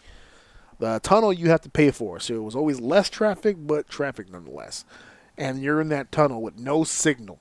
Every time we go in the tunnel, my son on his iPad, he loses signal every fucking time. So it's just a scary thought. But yeah, when that bridge got hit by, and that was one of my concerns. Even though the bridge did not collapse from the damage or from whatever it got hit with, that doesn't mean that the bridge is 100% structurally sound. So I was glad to hear that they had shut down the bridge not only that night but for almost a cool 24 hours just to run tests and to run, to get people out there looking at the bridge and trying to pontificate as to whether or not that bridge is still safe for consumption, for consumers to get on, for people to walk through. Because I know people who don't live here sometimes get shocked, but the bridge is not just for driving, and it's just not for trains. People walk these bridges. There's walkways above the cars or below in some situations where you literally just walk the bridge. You walk it, and there's some bike lanes too, so be careful. But like you can walk the bridges from Manhattan into the other borough. And sometimes that shocks people to figure that out because they don't realize that it's a tourist thing. It's like a tourist attraction. There's stuff on the bridges you can read and look at and whatever the fuck. Another piece of information a lot of non-New Yorkers don't really know. They see the bridge in movies and shows and shit, and they go, oh, it's a cool-looking bridge. They don't know that they can walk it. Now, they usually probably just think of it as like for cars or for buses or whatever, but that's the situation there. So I wish the people all kinds of good health. I hope they come, the 19 that were injured. Unfortunately, 2 did pass from the accident. I feel bad for that because that's just a shitty way to go. It's just an accident, literally an accident. Like, you're stuck up there. There's nothing you can do, and you just see the bridge getting closer and closer. It must have been maddening. It must have been crazy. 19 injured. Some of them fell into the water, which must have been another kind of scary situation for them from that height to fall into the water, which is already not a safe place because it's the East River. So, nothing a little skin cancer won't, fuck up for you if you want to get that down. And for everybody else, I heard on the news that the families of the 2 deceased people are coming up here to, get their hands on the body and make plans and all that stuff. It's a shitty situation. So I hope the bridge is okay. And I hope the people from the boat are okay, the ones who were not obviously injured. And, it is what it is, man. That's a really shitty situation to be in. I just got a lot of PTSD from that Baltimore situation. Because that Francis Scott Key, whatever bridge, I've been on that bridge too in the past, driving. And to know that it's not there because a boat hit it is kind of nerve-wracking. So it is what it is. We got to do what we can do to survive, baby. That's all we can do. So there it is. Moving on. It is now time for our main event. In our main event, we're here to talk about a little bit about wrestling, a little bit about the WWE, NXT, and a little AAA action. I didn't want to talk about this until we had more information, and when they made the announcement at WrestleMania, I really felt like that was it was an announcement. That's all that it really was. It was just an announcement. It was just a, hey, we're here. Hey, we've made this big acquisition, and we're now going to be running. Well, not running. He didn't say we're running anything. And as a matter of fact, I'll get into more specifics about how that's going to work moving forward. But they announced a partnership deal. They announced an acquisition. They announced that they were going to be working with AAA talent and working with AAA as a company. And when they made the announcement, there's Vikingo standing next to Triple H and the Lucha Brothers and everything that they got going on over there. There was some people that thought it was a little bit controversial to literally just put all of your Latino and Latina wrestlers together, considering they don't all have the same history, right? Because the AAA promotion is not the only major company in Mexico. CMLL is also down there, and a couple of those talents were not really AAA talents. They were actually CMLL competitors. Phoenix and Penta came up as one of the most obvious examples of that. So there was a little bit of controversy in the sense of, what does this mean for the wrestling scene? What does this mean for the companies and their lineage? And there's been some comparisons. Hey, be careful. Look what happened in the UK. And we'll talk a little bit about what that comparison is like. But first and foremost, we have to start at the beginning, right? We have to just really quickly just go through this because AAA has existed as a company for a long fucking time. I remember watching AAA as a kid because it would come on the Telemundo. It would come on the different varying Spanish networks that changed throughout New York in the history in the past. It was, of course, founded by Antonio Pena and the Pena family, who are still running the company to this day. Members of the family have been, it's been interchanged, but pretty much AAA has been run by the same family for about 33 years. Right now, as it stands, so let's be clear, because again, this is another reason why I didn't want to mention anything until we had more information. So when people say WWE bought AAA, there was a lot of controversy amongst fans when they said, well, WWE didn't buy anything. TKO bought something. But no, because WWE this and whatever the case may be. So right now, as it's listed on the paperwork, the WWE is 51% owners of AAA. So they don't own all of it. They're not the only owners involved with the situation. There is 51% of the stake is with WWE, and then the other 49% is owned by the show company Felipe, which is run by the executive chairman Alberto Fiesa. We have the CEO and general manager of Dorian Roll. I have the Spanish names, damn it. Roldan. And Marcelo Pena is the president of AAA. I believe those were the people who were at the press conference or at the announcement at WrestleMania, which is a dope time to be announcing an acquisition of a company. WrestleMania, that's pretty fucking cool. So there was a company called Televisa.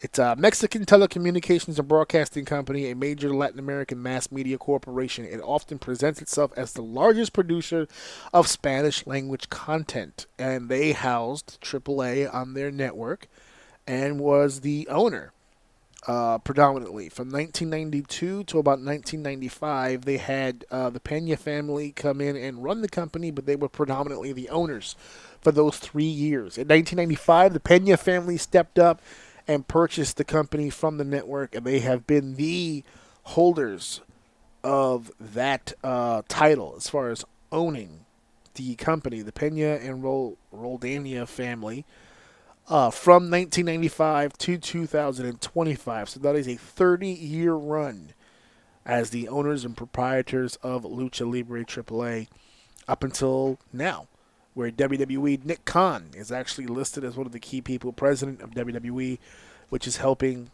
with the production here of AAA. So the next question now becomes, how does this work for AAA? How does this work for WWE? And the simple answer is that WWE is putting its toe into the Mexican waters without actually having to do much, in all honesty. Triple H has made it quite clear they're not changing Triple A's presentation or how it plays into the historical context of Mexican luchador lure, right? They're one of the most important companies in the world, especially as it relates to Mexican wrestling and lucha libre style. So pretty much it's going to remain as is. They are what we would call the money marks. They are the financial backers. They are paying their way into claiming some sort of partnership, some sort of role, some sort of presence in the Mexico wrestling scene. Not unlike what they did with the UK scene when that started getting hot, and that started being, popping with Progress and ICW and so many others, Rev Pro. There was a lot of companies that exploded over there, and WWE got their hands on that as well. And that did not end well for the UK scene. So we will hold out the jury to see how that works with AAA. Now, I know a lot of people on the internet are also salty about the fact that WWE makes this announcement about purchasing AAA mere weeks after AEW announces that they're going to be doing a joint effort with CMLL and increasing their partnership that they've had pretty much since the inception of AEW. That's how Penta and Phoenix became an option on the table, not for nothing. I know they were doing TNA stuff, but let's be real. They were still top stars in Mexico, and AEW was looking for exclusivity with their contracts, and that's how that happened, was through those channels with CMLL.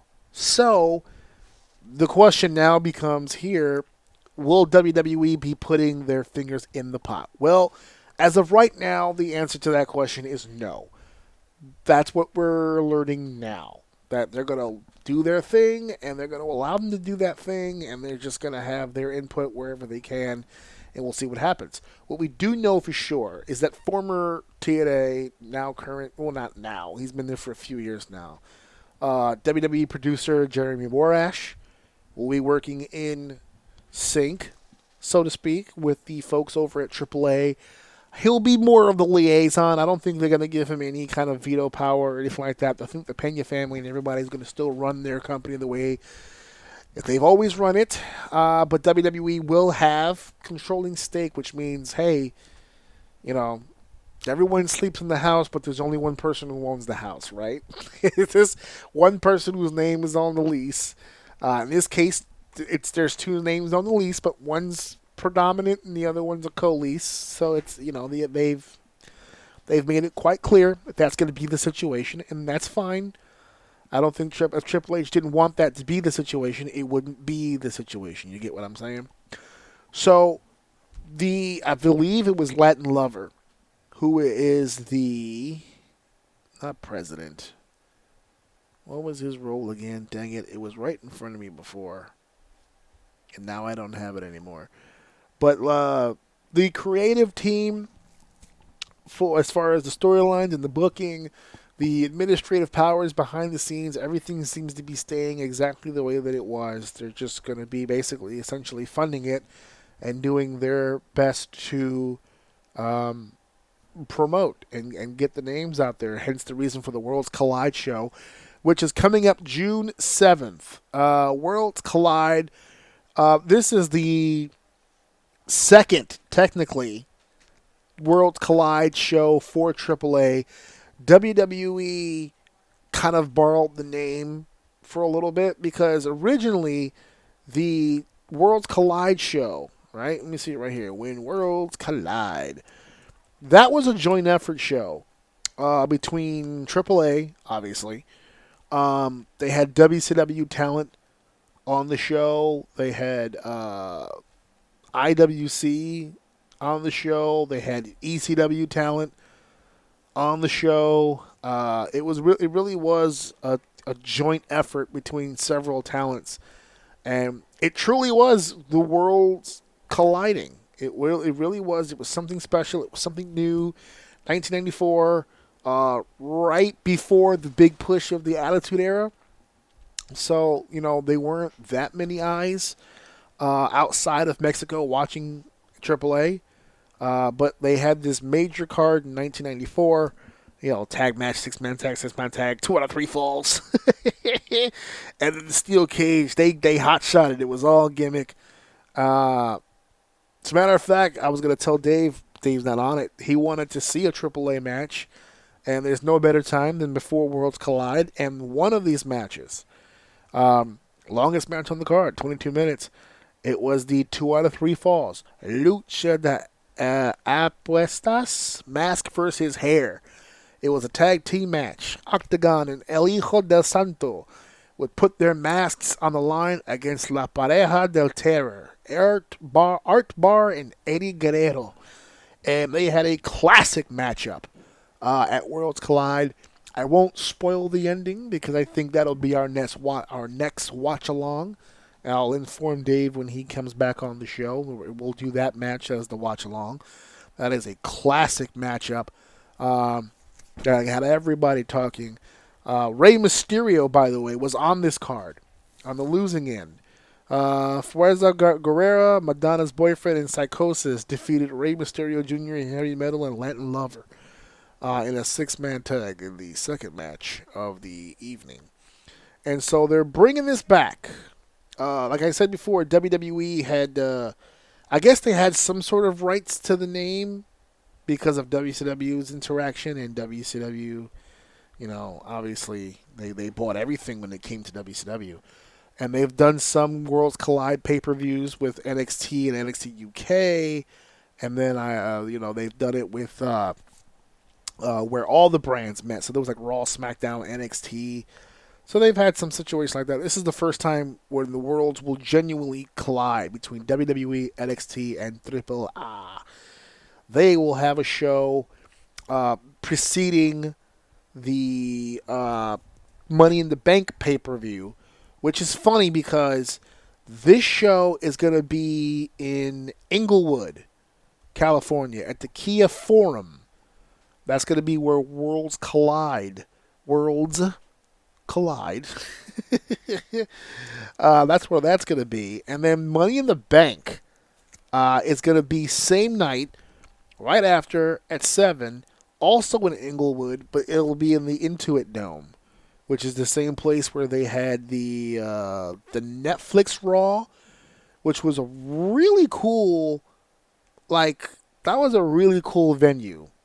And I thought that was really fun to watch on TV, well, on my TV, but it was on Netflix. And that was really cool to see. So for a pay-per-view, I'm actually really into the idea of how that's going to work. By the way, the two venues, the Kia Forum, which is going to be housing When Worlds Collide at 3 p.m., and then they're going to have the Money in the Bank pay-per-view at 7 p.m., Eastern Time. I believe those were Eastern Time times. The two venues are only separated by 4 minutes if you're driving. If you're walking, it's a 25-minute walk if you're walking. It's several, but it's a straight shot up. It's a straight shot up. You really aren't going to be missing all that much. I wonder if there's public transportation. Let me see, 10 minutes. Yeah. It's one bus going straight down. 10 minutes. A 10-minute bus ride to the end of the venue. So if you're real hardcore and you don't mind walking around Inglewood for a little bit. By the way, I'm looking at it right now. Right next to the Kia Forum, there's an In-N-Out Burger. And right next to the Kia Forum is a Sizzler. I don't know if you need that. By the way, in between is SoFi Stadium, which is where they had WrestleMania 39. And there's a liquor store right there. So if anybody, you're about to bust it down real quick, get yourself something at the liquor store. Get yourself a full night of activities. So back to AAA, just to round this story up right here. There isn't a whole lot of movement as far as the AAA product as it is. What people really are worried about, and quite frankly, I think it's a founded worry, is that WWE at first was trying to get around these companies. They were trying to do an NXT Mexico, excuse me, just like they did NXT UK. They wanted to do an NXT Mexico, they wanted to do an NXT Japan, and they couldn't get past the politics of those companies because the countries themselves hold their companies to high regard, and they just don't want their culture to be erased by WWE. So WWE, I guess, eventually figured it out, and they couldn't do an NXT Japan, but they could do a working relationship with a company over there. And since they're not going to do it with New Japan, they do it with Pro Wrestling Noah. WWE can't go to do an NXT Mexico, so they have a working relationship with AAA. Don't think for 1 second their working relationship currently with TNA and with their WWE ID program on the Indies is not the same thing just here locally in the States. They being WWE, has promoted itself to be a global brand for so long that it's starting to become increasingly obvious that they truly want to become global. To have this company be bigger than it's ever been. You guys saw the documentary. You saw everything that McMahon went through to make the WWE a national powerhouse.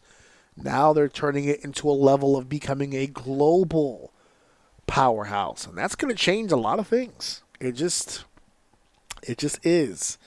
And I don't think they're keeping the fans in mind for a lot of that change. I think they're of the understanding, as most major multi-billion-dollar companies do, that the consumer will just change with it. And they're offering you the opportunity to see the company in a different light. You don't like what we do here? That's fine. Check out the Mexican brand, or check out the Japan brand, or check out the UK brand, or I don't even know what's next, or Australia, the NXT Australia, or whatever the fuck they even, NXT India, NXT Saudi Arabia. It's possible. It's possible. NXT China. We don't know. NXT Egypt. Who fucking knows and who fucking cares at this point? They got money to burn and they're gonna fucking do it. And you can either like it or not like it. That's fine. You don't have to support anybody, but it's a global takeover. And there's not a whole lot of people that are really gonna be able to do much jack shit about it. The indie scene is just not strong enough for that. There's not enough unity. There's not enough people in the indie scene that know enough about the business to be a threat. Then you have your other major level companies, your AEWs, your TNAs, which TNA succumbed and they're now part of the problem. They're now part of the process. But AEW is trying to fight that good fight. New Japan's trying to fight that good fight. There are companies outside of AAA in Mexico, like CMLL. Puerto Rico still has a territory out there that's strong, and they have not reached out to the clones, but there's other opportunities. IWA is out there if you don't want to do a WWC kind of thing.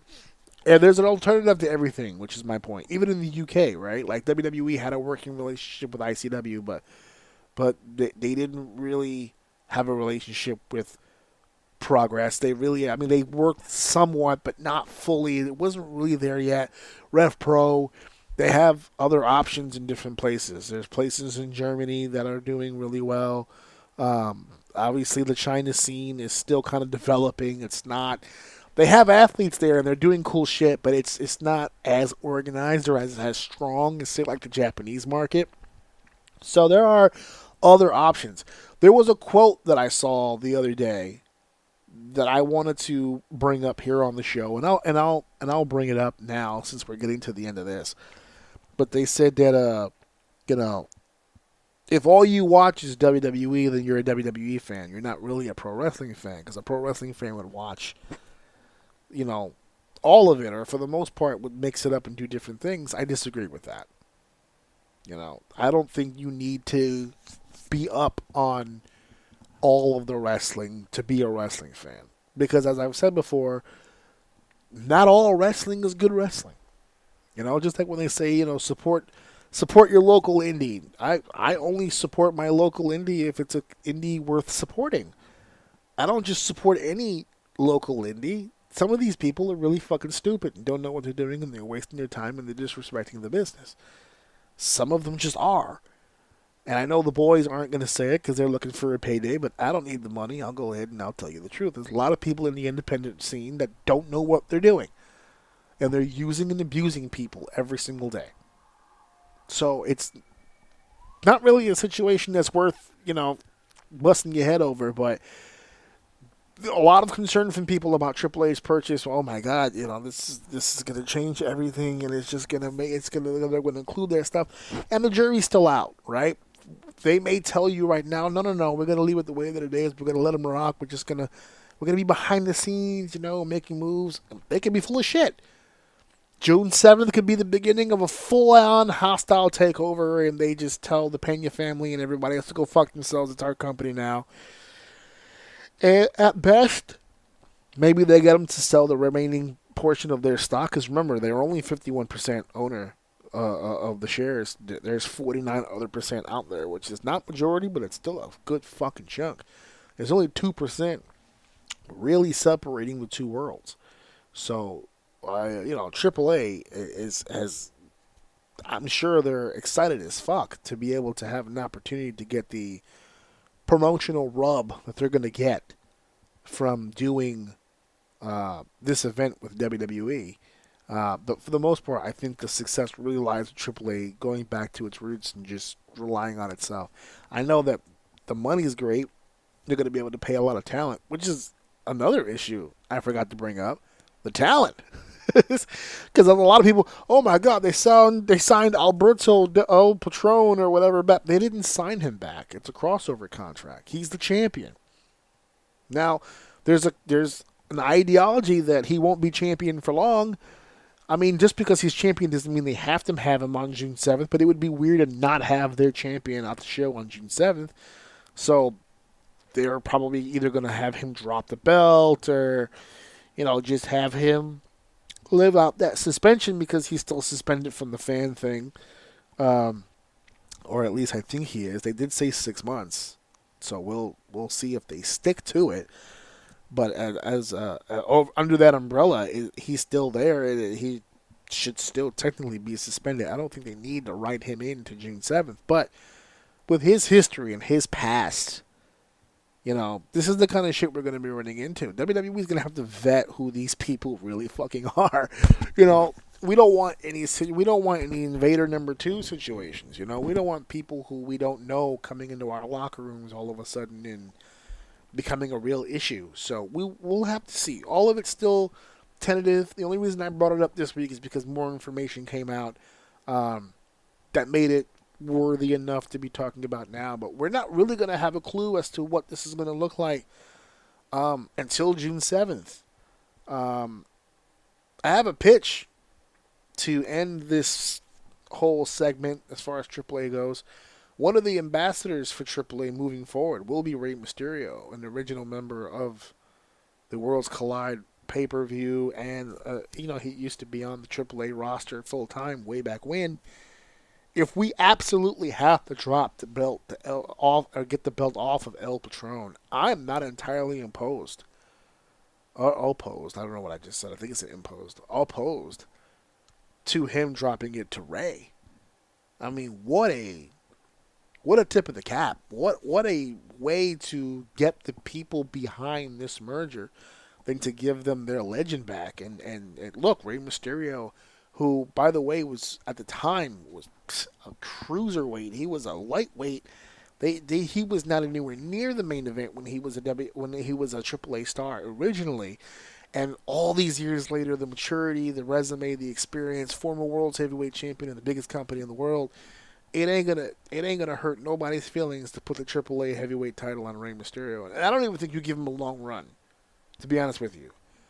But just for now, during that transition, I think he'd be a beacon of light. I think he'd be something where both America and Mexico can get together and go, yeah, that would be pretty cool to see him with the World Championship. A championship that's eluded him for a long time. Long time. And he can still wrestle that style to a degree. Despite having no knees, he's still at half speed. He's still Rey Mysterio. He's still that guy. He's still him. And I think that just my 2 cents, just throwing that out there. They do have other options. You can send Penta back to do that. There's other options to dropping the belt. I think the worst thing they could do right now is drop it to a person who's not really that high on the popularity scale. Again, just for the timing of it. Because we have this new company, this new venture, and it's just cool to get as many eyeballs on it as possible. So there it is. That's AAA. That's we're gonna look forward to June 7th. I'm probably not gonna talk about it again until after June 7th. I'm watching the show for sure. I'd love to. I want to see who's booked on it. What these matchups are gonna look like. If there was ever a time to finally pull the trigger on a Lucha Brother reunion, this would be the show to do it. Even if it's short term, just for now, just to give the fans something special. Remember, this is going to be a AAA NXT joint event, but it will take place on American soil. It will take place in Los Angeles. So let's see how that's going to go. So that is our show for the evening. Episode, what are we at? 307, 308, something like that. I think Dave's going to be back. We're talking about recording on Memorial Day. We both have off, so that should be an easy day to record. It's also Memorial Day, so we'll probably have something about that to go on the show. So this Saturday, I am booked to the gills, boys and girls. I am headed off to Connecticut once again. I'm rejoining Tetsu Pro Wrestling for their Mayhem event. That's going to be taking place in Windsor, Connecticut, 25 Central Street in Windsor, Connecticut. Like I just said, head over to Tetsu Pro Wrestling on social media. Get those tickets now. Come see your boy live. Come say hi to AJ Orsini. Come say what's up. We'll take a few photos. We'll talk some stories. We'll talk about the podcast. We'll talk about some wrestling. Whatever you guys want to talk about, I am at your mercy. This Saturday, 6:30 doors open. I believe it's 6:30. Don't hold me to that. But I know the bell time is 7. I just assume it's always 30 minutes before to give you time to come in and get seated and do what you're going to do. But 7 p.m. this Saturday, 25 Central Street in Windsor. It's Tetsu Pro Wrestling. It's your boy AJ Orsini once again riding, I'm sure, with Nathaniel Carr, nerding up as we call some sensational matches that are going to take place this weekend. So your boy's busy. He's on the road. And he's got some more surprises for you guys after this weekend is over. We'll talk more in a little bit. We'll talk. I will see you guys next week. And enjoy your weekend. Enjoy what's going on. Come check me out, for real. Mic drop. Wait a minute. This is too much. Cooking it like a pro. Wrap it up, everybody. Show's over.